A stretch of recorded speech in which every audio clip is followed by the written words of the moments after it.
If your current approach to getting screws for your projects is to walk into a home center, reach into a bin of drywall screws and grab a handful and throw them in a bag and leave, you're missing the boat on fasteners.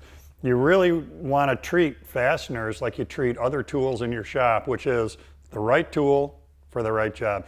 So let's have a look at a little bit of a primer here. There's so much stuff out there today that really provides specialized screws, and what that means is they're going to do the right thing for you every time you go to use them. So let's have a look at just kind of some general screws here that I've been using this style of screw since forever. Way back in the day, I was running a production cabinet shop, and we used boatloads of these kind of screws for putting our cabinets together. Pretty cool things going on here. So first off, any screws in general. What we've got here is what's called a flathead screw. It's a little counterintuitive because it's actually kind of a funnel shape, but this is called a flathead. Now look closely at the bottom of the head, right there. There's a little nib. So think about what's happening here. When this head hits the surface of the material, we want it to be able to embed itself. We want it to be able to dig in. And that nib is going to help with its ability to do that. Now the other thing that makes this a good assembly screw, as opposed to a drywall screw, is we've got threads, then we've got an open area of the shank. And that's really important. A lot of people have asked me the question, well, when I screw parts together, they don't quite close, they don't draw together. And a lot of times it's because they are using a drywall screw, which are often fully threaded. To assemble stuff like cabinets, we want to have thread, then an open shank, then our flathead nibs, so that that open area is going to let the parts really draw together. Down here at the tip, there's a thread cutting tip, and that's going to help this screw penetrate the material much more easily. The threads are nice and deep, and that's going to help them get a good bite. So again, I know I'm picking on drywall screws, but sometimes you got to do that because I know woodworkers are out there grabbing those for lots of projects, and really they're not the best tool for the job. Screws like this are going to serve you much better.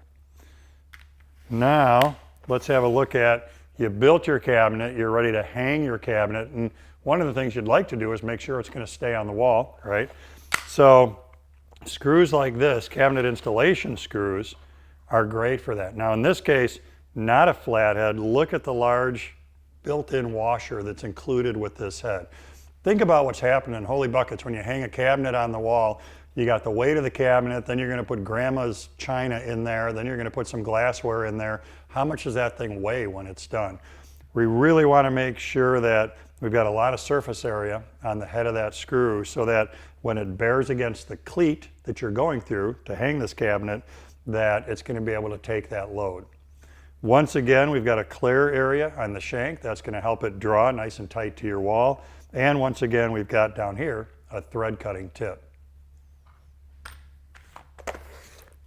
Now these screws are crazy cool, and I've been asked about this kind of stuff quite frequently. These are melamine screws. They're also great for hardwoods. Handful of things going on here. Let's start at the bottom of the screw. We've got our thread cutting tip. So once again, it's clear in the way for the screw. Nice deep threads. Now with this screw, it's designed to be able to bury itself into the material that you're driving it into.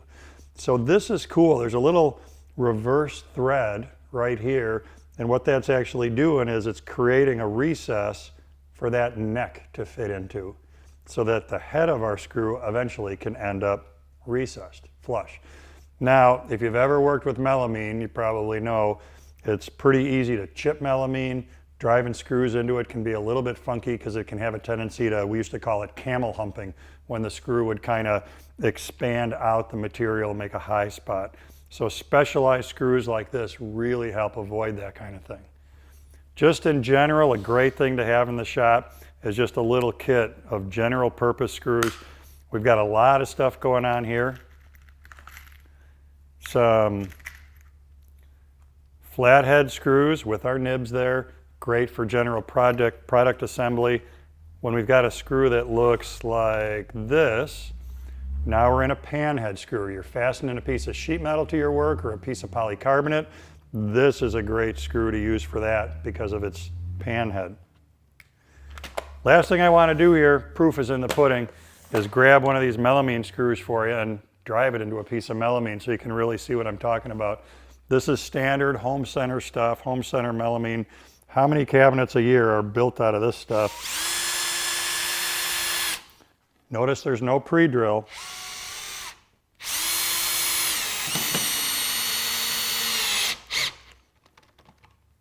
Augers itself right in, flushes up with the melamine. So again, you know, in your shop, you're careful all the time to make sure you're using the right tool for the job. It's also important to make sure you're using the right fastener for the job, focusing your attention on what's going to do the best work and result in your project being the best it can be. So have a look at specialized screws. Really makes a huge difference in making things go better and come out better.